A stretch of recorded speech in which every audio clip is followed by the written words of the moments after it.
Lou Bloom is the devil.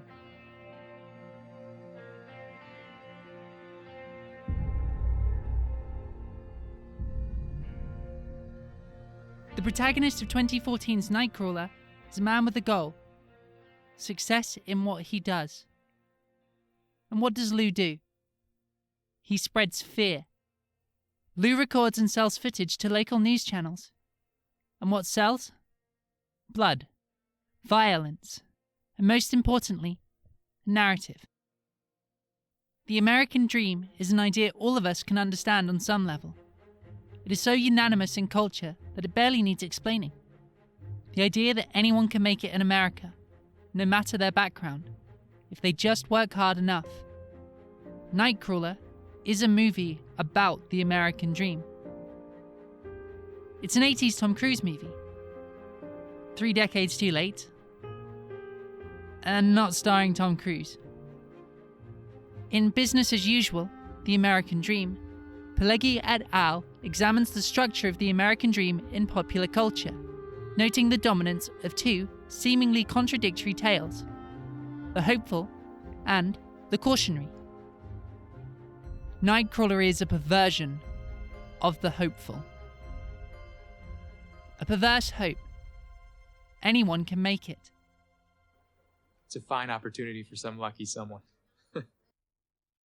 Take our protagonist, a man who seemingly represents the values middle-class Americans have been taught to revere: honesty, hard work, good manners, and neatness of appearance. Lou starts the film in clearly desperate circumstances, stealing to survive and hunting for a job. What's going on here?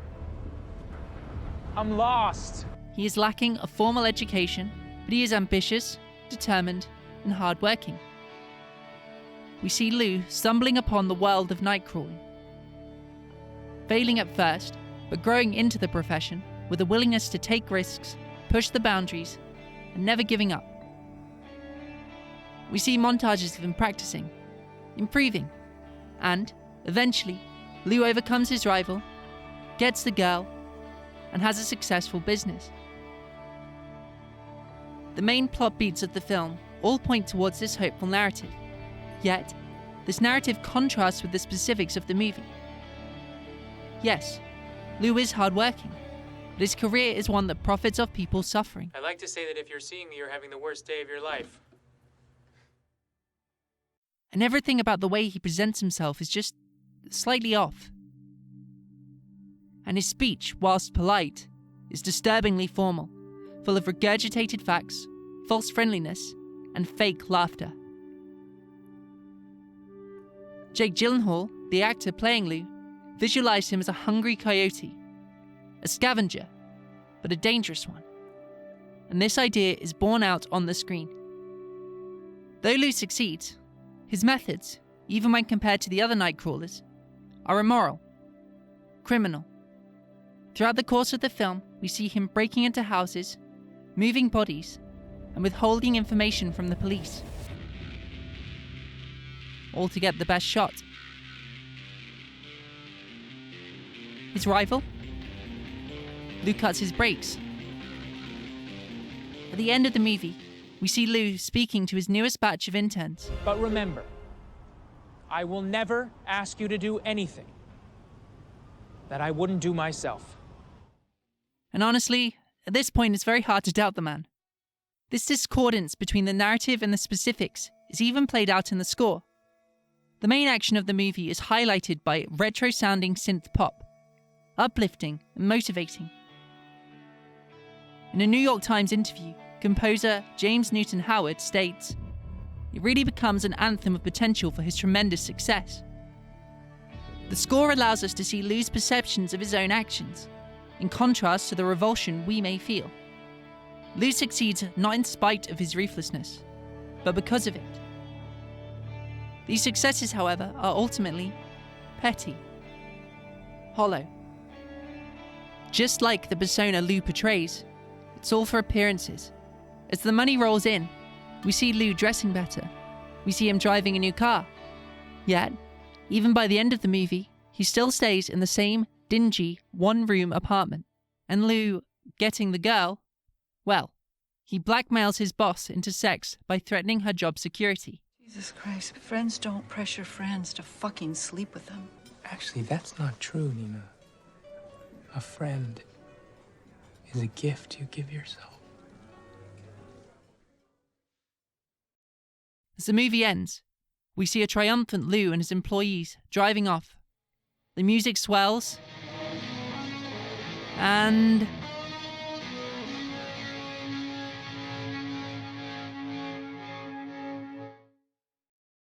the real lie, no matter their background. Making peace with what you don't have, that's what it's all about. Living with what you ain't got, right? Lou's foil in the movie is his partner Rick. They have a similar background, receiving relatively little education, and being hard on their luck. Unlike Lou, however, Rick is a person of colour, and thus, Rick is barred from sharing in Lou's successes, despite the fact that he works just as hard to make them happen. Rick is paid just $30 a night for his work, even as we see Lou splashing out on new equipment, cars, and negotiating for huge payouts. Despite the fact that we see Rick improving in his skills as a Nightcrawler, and indeed, strongly associating with the job. Hey, don't film that, man. He's one of us. Not anymore, Rick. He's never allowed to reap the benefits, locked out from success by an exploitative and corrupt boss. Rick is not the only minority exploited throughout the course of the film. In fact, Lou's entire business model is predicated on this exploitation. When Lou starts nightcrawling, he meets Nina, the Channel 6 news director. When they first meet, she describes their newscast as a screaming woman running down the street with her throat cut. She explains the rules of the game very clearly. The audience are interested in crime, but not just any. The victims are wealthy, preferably white. And the criminals? Poor or a minority. But what about crimes against minorities? I hope that works well for them. Now let me show you the stabbing in Corona. I don't give a goddamn about fucking Corona. By ignoring these stories, we can see that Nina views the lives of minorities as inherently less valuable. So why do people watch the news?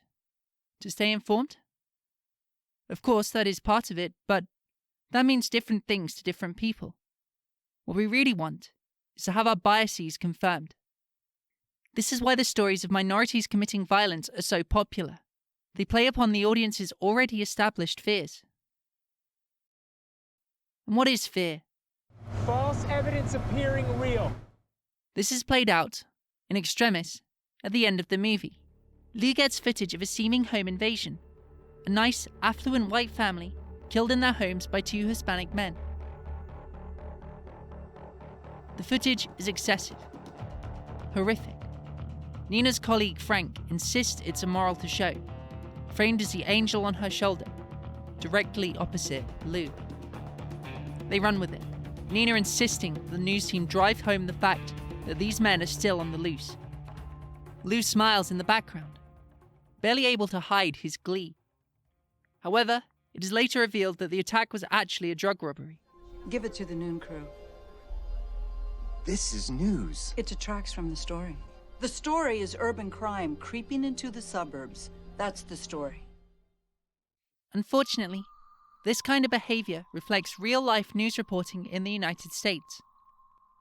In March 2015, the research center Media Matters released a report examining late-night broadcasts across 4 news stations from the previous year.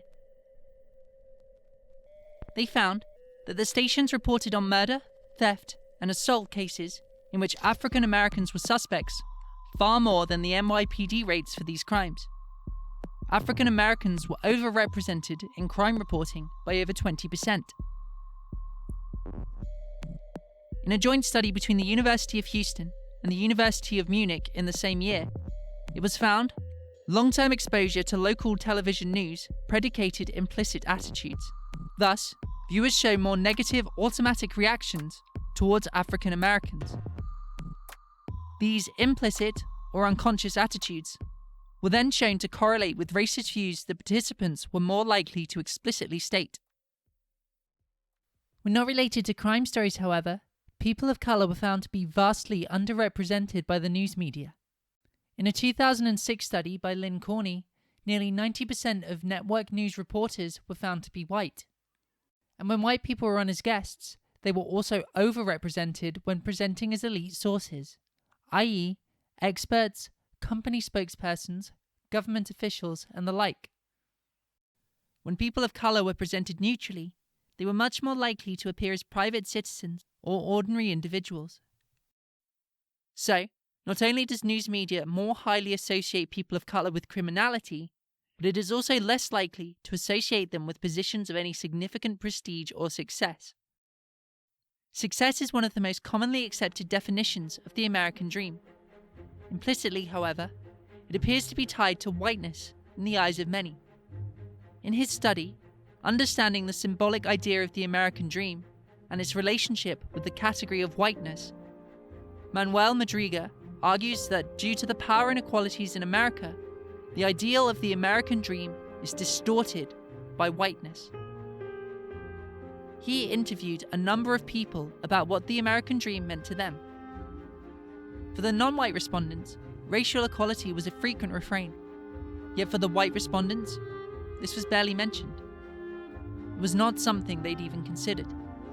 Out of the 2 white respondents who mentioned race, there was one that stuck with me.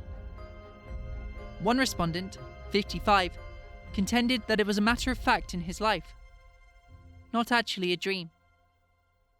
To him, its symbolic meaning pertains to people of colour or newly arrived immigrants. It is a fact for him and a dream for them. This conflation between success and whiteness is reflected in Nightcrawler by Nina, the news director herself. To Nina, Rick represents the ideal perpetrator for one of her stories. He is a minority, he is poor, and he is undereducated. Ironic then, that at the end of the film, he becomes just another victim. However, while the axis has changed, either way, the exploitation remains. Rick's murder is engineered by Alou and filmed for profit, as a direct result of Rick threatening his business, trying to get a more even slice of the pie from the work both he and Lou do. In the world of Nightcrawler, the American dream may be hollow, but even a hollow dream was always out of reach for some. Hi everyone, and thank you for watching. I hope you enjoyed the video. Nightcrawler is one of my favourite films, so I had a really good time making this one. If you enjoyed the video, please don't forget to like, comment and subscribe. And if there's anything you think I missed or maybe overlooked, don't forget to let me know in the comments down below. And I will see you in the next one.